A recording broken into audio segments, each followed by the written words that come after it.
Are you comfortable sharing how much revenue you've already collected this year? A little over 10 right 10, now. okay. And Yeah, I mean, how many people are downloading it right now per day? What's your sample size every day? every day we get 20 to 30,000 new downloads. It's wild. How are you thinking about a user going into their second year and the activation rate, the renewal rate? We just came around our year anniversary since launch. However, we expect that it's going to be between 25 to 50% renew. What is the team size today full-time? How many folks? We are 17 people, actually. Hey folks, I'm here with the founder of CalAI, Zach Yadagari. Zach, you ready to take us to the top? Hey, thanks for having me on. Yeah, I'm thrilled you're here, man. You know, you're really good at press. You built a great story. You're a great engineer, but you're even more powerful sort of marketer. We're going to jump in today to the story of CalAI. Just tell us real quick, if they haven't seen the app yet, what does it do? What's the main use case? CalAI is an app where you can track your calories just by taking a picture of your food. So it's the easiest way if you're trying to lose or gain weight. Mm-hmm. You were on your other interviews talking about how you're a skinny kid and it's really hard to like measure every fish that you put in your mouth or every meal, and this just makes it easy. How much of the code, I mean, is this, would you consider yourself a really, really good engineer? Was this a hard breakthrough that is only possible in the world of sort of AI, or could this have been built 5 years ago? I think it definitely is only possible now because of the breakthroughs with AI. However, that's mainly because of APIs like ChatGPT. We did not train our own model to do this. Yep. Okay, that makes a ton of sense. So a lot of things that I want to touch on with you today is just growth. So I don't want to lose the audience. I don't want to bury the lead, right? This is your screenshot you posted back in September 4th, 2024, when this is your first $1 million of sales, right? Yeah, that was like 5 months into the company. That's wild. Okay, so first line of code was written what, in like May 2024? We launched May 2024. The first line of code was probably written in March 2024. Okay. And solo founder here or multiple co-founders? How did you guys get the company going? Started as 3 co-founders. 2 of us were working on it. The third was more of an advisor. And then we brought someone else on. Everyone became more hands-on as it started taking off. And is this the crew? Is this the right picture or no? So that's 3 of the co-founders. I'm on the left. Henry is to the right of me. He's our CTO, and Jake is all the way to the right. He's our COO/CMO. But Blake is the 4th co-founder. He's not in that picture. Okay, got it. That makes a ton of sense. So if we fast forward a little bit, again, growth has been pretty impressive. I cheated here and used Perplexity, but why not? Might as well use the tools, right? You get going in May, 2 folks. You scale to 6 people. I'm really focused on this concept of like tiny teams and huge revenue. Are you comfortable sharing where you're at today in terms of revenue and team size? Of course. Today, in the next 12 months, we're looking to generate over 35 million. That's just based on our annual run rate. So just to be clear, you think in 2020, we're recording this in May 2025, you think by December 2025, total collected revenue in 2025 will be about 30 billion? So that's assuming no growth, but counting for growth, it should be higher. Okay, are you comfortable sharing how much revenue you've already collected this year? So this year alone, we have collected something like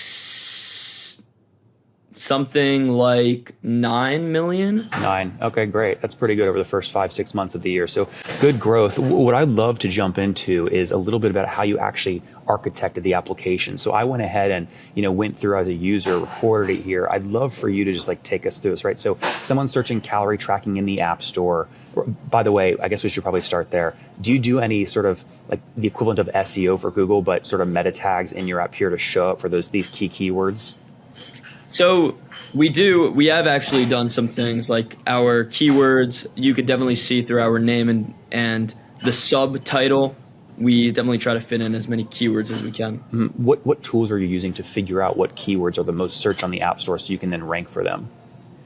So tools, we actually don't use any tools. I know App Figures is a very popular one, but we mainly it was mainly off of the dome actually. What's the dome? It was mainly off the top of our minds. Our heads. Come on, man. I'm 35. You're like a young guy. Like all these phrases, I'm still catching up. So, okay, so you just came up. You just said, "Hey, listen, I'm the power user. What would I search? Let me go rank for those terms." Yeah, that's how we did it initially. And going off a little bit, we started to talk to some agencies, so had more of a clue. But yeah, definitely most of that is just what our intuition told us. Yep. So let's get into the app here. So I'm just scrolling through here. You got Viral Developments LLC, is sort of the holding company. You told me that's not the strategy. Multiple apps like CalAI is just crushing it. Is that accurate? Yeah, so the goal initially, basically we thought that the one thing we had that other people didn't was our influencer marketing strategies. We have hundreds of influencers that are promoting our app, posting about it every single day. And so the plan was to apply that same thing to other apps, but CalAI just kept growing faster and faster. And so by the time we had finished development on those other ideas we realized it didn't make sense to spend any time there. Just given CalAI's growth rate, it deserved all of our attention. Mm-hmm. Yeah, that makes tons of sense. And I meant to ask you earlier too. So 9 million collected so far this year. Original team, you just walked us through it. What is the team size today, full time? How many folks? So I was backtracking on the revenue calculations, probably closer to like a little over 10 right now. Okay. And in terms of the team size, we are 17 people. Actually, we're bringing some people on now. So we're moving from 17, which we have stayed at for the last few months, to we'll probably be at 22 people by the end of the next month or two. Mm-hmm. And how are you finding some of these folks? I mean, I saw on Twitter somewhere someone posted like just sent you new screenshots of the app and said, hey, I could make the conversion better. And you said, okay, like join the team. I mean, how are you recruiting folks? Is that easy? I'd say most of our talent came straight from X. So as you mentioned, 2 days ago, someone redesigned a CalAI screen and I like the design. So now we're interviewing him to join the team full time. I made a post the other day, yesterday, actually looking for someone to come on as a Facebook ad buyer for us. Yeah, this is the easy way to do it. Or not the easy way, but it's a quick way to do it, right? These are the hustlers posting real time stuff here, instantly trying to capture your attention, which is great. So let's keep going through the app experience, right? So how much testing did you guys do in sort of the first 5, screen sessions, and what should we show? What gifts should we show? What's too fast? What's too much, etc.? Are you asking about the onboarding flow specifically? Yeah, let me just actually here, I'll just make this easier. I'll just actually share the parts I'm specifically curious about. So yeah, this onboarding flow here, right? How do you decide what gifts to show, what headlines to show, what to put in the onboarding flow here? Yeah, so that's a good question. Initially, we had no animations, we had no GIFs.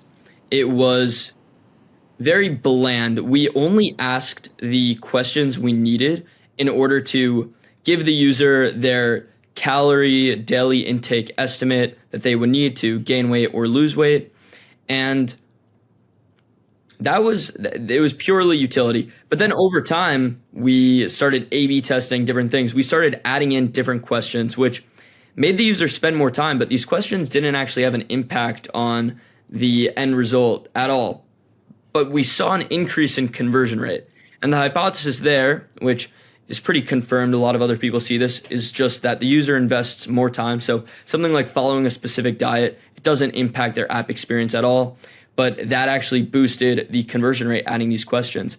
And then we had the idea to, okay, let's add a screen that says, thank you for trusting us. Let's add a screen that says, you're gonna lose weight faster with CalAI. And that was cool, that increased the conversion rate. We thought, how can we take this one step further? We animated those screens, tested it again, also boosted the conversion rate. So it's just been a game of creating hypotheses and then testing them out. Yeah, I joke with folks. I say, listen, whichever teams are moving the fastest and hustling the hardest, the one that gets to 10,000 tests the fastest will be the winner because you're learning the quickest. And so are you following any testing framework on this stuff? Is there a software powering this question loop that we just went through, or is it all sort of custom coded? It's custom coded. We use Mixpanel for our tests right now, and I'd say we don't do anything that crazy. We also are definitely not testing as much as I would like to. The 10,000 tests, I would love to run 10,000 tests. We've only started running tests since maybe January, 3 months ago. Mm-hmm. We are behind on that front and have mainly operated through intuition. But now every new feature we release, we are running tests. Yeah, how many people are downloading it right now per day? What's your sample size every day? Every day we get 20 to 30,000 new downloads. It's wild. Okay, so we're setting it up here. I've already invested in the app because I just spent a minute telling you my weight, my birth date, like all that kind of stuff. How many people convert from this experience, like the $30,000 per day, right into a paid plan? So we have a 3-day free trial. Not everyone goes right into a free plan. I'd say into the trial, it's about 25%, 20 to 25 will convert either to paying right away or into a trial. That makes tons of sense. You guys do, like, this trial process here is so freaking smart. Like, when I was clicking through it, I'm going, this guy is a freaking genius, because you have this continue for free button here, right? And it goes $249 per month. And I'm like, of course I'm going to do a 3-day free trial. It's $29 per year. But then what you're thinking is you don't just lay back on your laurels at that point. You then actually upsell me here and you say, wait a second, I've got a code for you. You got to use it today. If you use it today, it will take you like directly into a paid plan. Whose idea was that? Is that software? Is there a tool that's powering that? Or is that something that you guys built from scratch? We use a tool called Superwall right here for our paywalls. And that's actually worked out really great for us. Can you quantify that? This is Superwall right here, right? So this is all built through Superwall, yes. It's a web paywall viewer that makes it super easy. Yeah, and so you, true or false, once you installed these, you saw higher conversions, more people paid on the first session. So you have to build the paywalls. Well, they have templates and then run the test, but 100%, our conversion rate is much higher for using Superwall. It has allowed us to run so many tests. That's the one thing we don't lack on. We definitely lack on testing features, but testing out paywalls, we're running so many tests on that. And here's what's crazy. It's very different than B2B SaaS. You don't ask for the sign up until all the way at the end. Like all the way at the end. That was obviously intentional. You got it, man. Yeah. What other things did you eliminate from like traditional onboarding flows so that you could have less friction? That's a good question. Well, early on we had like nothing, but then we saw that adding more questions would increase the conversion rate. Definitely moving the sign-in screens to the end because there is a lot of drop-off there. That was the biggest by far. Okay, that makes tons of sense. Well, look, we've covered a bunch of stuff so far. We talked about onboarding flows. We talked about pricing. What else is top of mind for you? Anything I should have asked that I haven't asked already? You're asking some pretty good questions. Pretty spot on, I would say. All right, cool. You're doing the whole university thing. You want to spend that time with other folks your age. Like, I totally get that. It's also potentially great, but you're going to end up hiring professors, I think, right? You're going to go in there and recruit the head of CS. Yeah, I mean, we'll see. You though, you're not just someone that's sort of, I don't want to say really good at social media here. You also know how to take an acorn piece of content that might go viral on Twitter and translate that into traditional media, cable appearances, things like that. That doesn't just happen by accident, right? How have you done that? Well, I had this crazy moment on Twitter going viral about my college admissions. I knew it would go viral. I'm kind of wired to know when posts will go viral just because I grew up on social media, but I thought that it would get like 2 or 3 million views.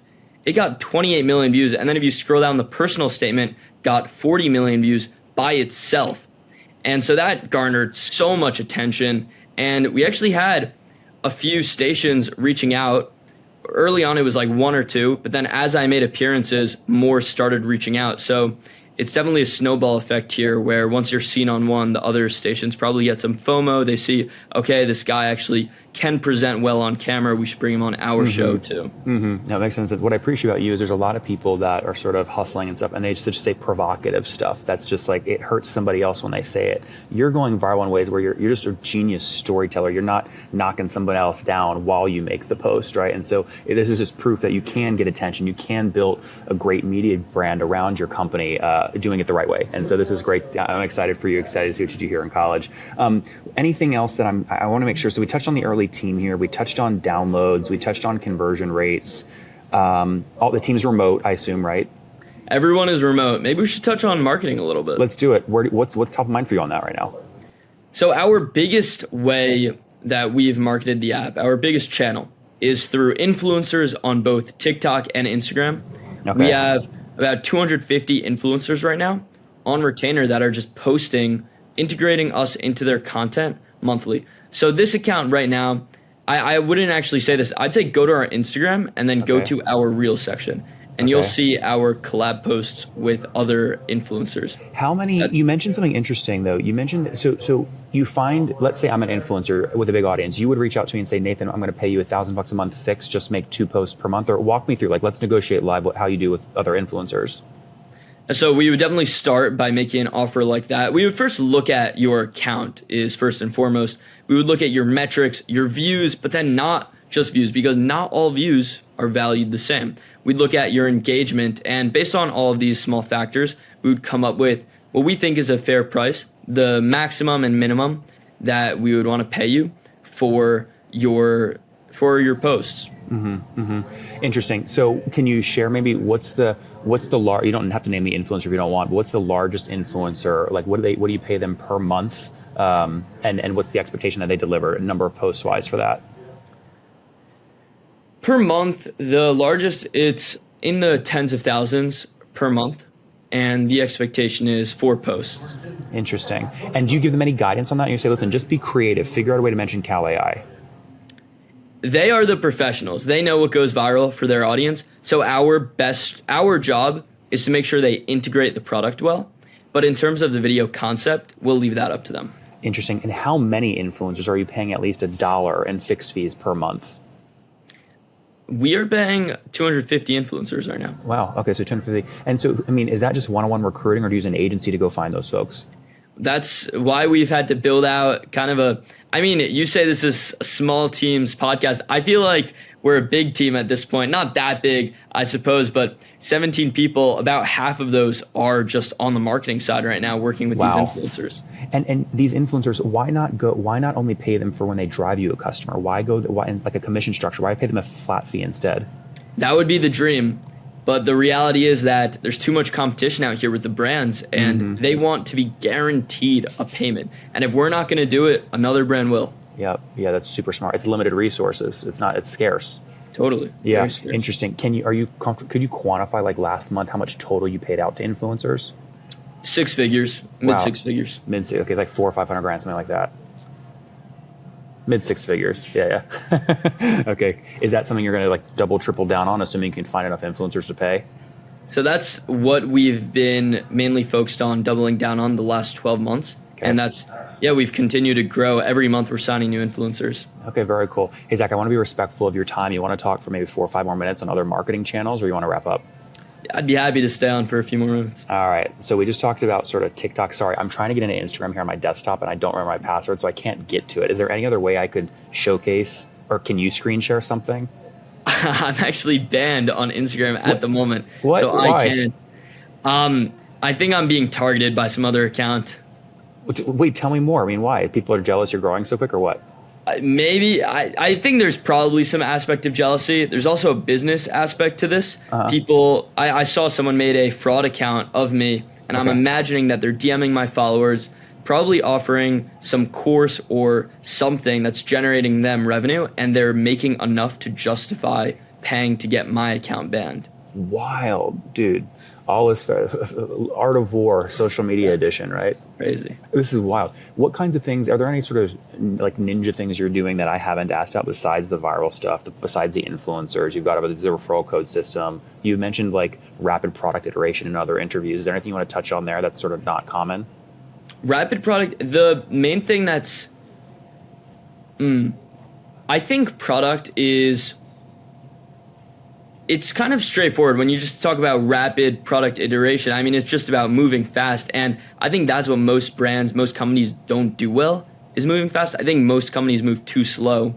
And that's actually our number one core value at CalAI is speed. Above everything, it's push things out fast, develop it fast, push it out fast, see the test results quickly so that we could get going, get more experiments running, move along very quickly. Something interesting we are focusing on, though, is hiring. That is the number one priority right now, is hiring, but not just hiring anyone, specialized talent. So my goal right now for the company is let's bring someone on whose only job is just paywall experiments all day. He's just thinking about how can I increase the conversion rate. Another guy, his only job is making the food scanner more accurate. Another guy, his only job is the homepage. That kind of thing is what we're focused on right now. Really interesting, super sort of project specific. Are you using any of these sort of like gum loops or these MCP agentic interfaces to like automatically run any of these viral loops, or is it it's all humans right now? Right now, all humans. I mean, definitely some of the developers are using Cursor. Okay, yeah. And then I guess we should touch on retention here, right? So you do a really good job at driving people into annual plans. You really don't even it's crazy. You've done so much revenue. You don't even really have a year under the belt yet. But how are you thinking about a user going into their second year and the activation rate, the renewal rate? That's something that we're starting to focus on now a lot. We don't have the data yet because we just came around our year anniversary since launch. However, we expect that it's going to be between 25 to 50% renew, which is very broad, but that's the window we expect it to be in. Very cool, man. Well, hey, listen, as we wrap up, is there anyone else you just really respect that we should get some love to that are the tiny teams, giant revenue, young and hustling?